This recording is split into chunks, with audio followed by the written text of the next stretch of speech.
कुछ समय पहले तक जब यूक्रेन के पास हथियारों की भारी कमी थी, तब रूस ने उस पर ताबड़तोड़ हमले किए और उसके कई ठिकानों को अपने कब्जे में लेता गया। अब जब कुछ समय पहले से ही अमेरिका ने यूक्रेन की मदद के लिए सहायता पैकेज जारी किया, तो उससे यूक्रेन को भी काफी हथियार मिले। इससे थके हारे यूक्रेनी सैनिकों का मनोबल भी बढ़ा और उन्होंने रूस पर हमले शुरू कर दिए। अब जब यूक्रेन हमले करने लगा तो रूस तरह तरह की बयानबाजी से यूक्रेन और उसके पश्चिमी सहयोगी अमेरिका पर दबाव बना रहा है। रूसी राष्ट्रपति व्लादिमीर पुतिन ने चेतावनी दी कि यूक्रेन जिस तरह से हमले कर रहा है, ऐसे हमले बिना किसी बाहरी सहायता के संभव नहीं है। उनका यह भी इशारा था कि सिर्फ यूक्रेन को हथियार ही नहीं दिए गए, बल्कि प्रत्यक्ष रूप से उसकी मदद की जा रही है।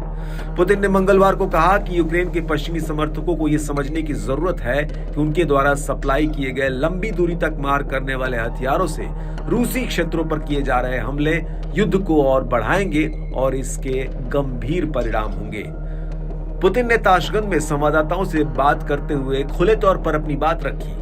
उन्होंने कहा, लगातार वृद्धि से गंभीर परिणाम हो सकते हैं। यदि यूरोप में ये गंभीर परिणाम होते हैं तो सामरिक हथियारों के क्षेत्र में अमेरिका हमारी समानता को ध्यान में रखते हुए कैसा व्यवहार करेगा, ये कहना मुश्किल है। क्या वे ग्लोबल कॉन्फ्लिक्ट चाहते हैं? लंबी दूरी के हथियारों के साथ रूस पर यूक्रेनी हमलों के लिए पश्चिमी सैटेलाइट, खुफिया और सैन्य मदद की जरूरत होगी, इसलिए इसमें पश्चिम सीधे तौर पर शामिल होगा। यूक्रेन में फ्रांसीसी सैनिकों को भेजे जाने पर भी पुतिन ने कहा कि ऐसा करना वैश्विक संघर्ष की तरफ कदम बढ़ाना होगा।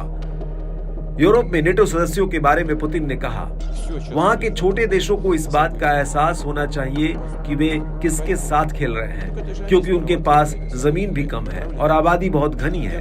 ये एक ऐसा कारण है जिसे उन्हें रूसी क्षेत्र में हमला करने से पहले ध्यान में रखना चाहिए। यूक्रेन के पश्चिमी सहयोगी बेलगोरोड सहित अन्य रूसी क्षेत्रों पर यूक्रेनी हमलों को नजरअंदाज कर रहे हैं और केवल खार्कोव पर रूसी हमलों पर ध्यान दे रहे हैं। पुतिन से पूछा गया कि क्या रूस यूक्रेन के साथ बातचीत करने से इनकार कर रहा है, तो इस पर पुतिन ने कहा कि पश्चिम के ये दावे हैरान करने वाले हैं। उन्होंने कहा, हम मना नहीं करते, मैंने इसे 1000 बार कहा है। ऐसा लगता है कि वो इसे सुनना नहीं चाहते।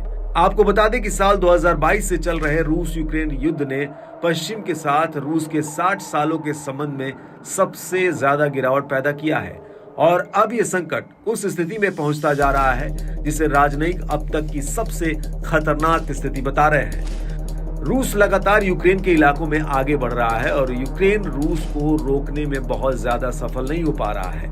रूस पहले से ही यूक्रेन के 18% हिस्से पर अपना कंट्रोल रखे हुए है। ऐसे में पश्चिम में इस बात पर भी बहस शुरू हो गई है कि यूक्रेन को सैकड़ों अरब डॉलर की मदद देने, हथियार देने और खुफिया जानकारी देने के बाद वो और क्या कर सकता है।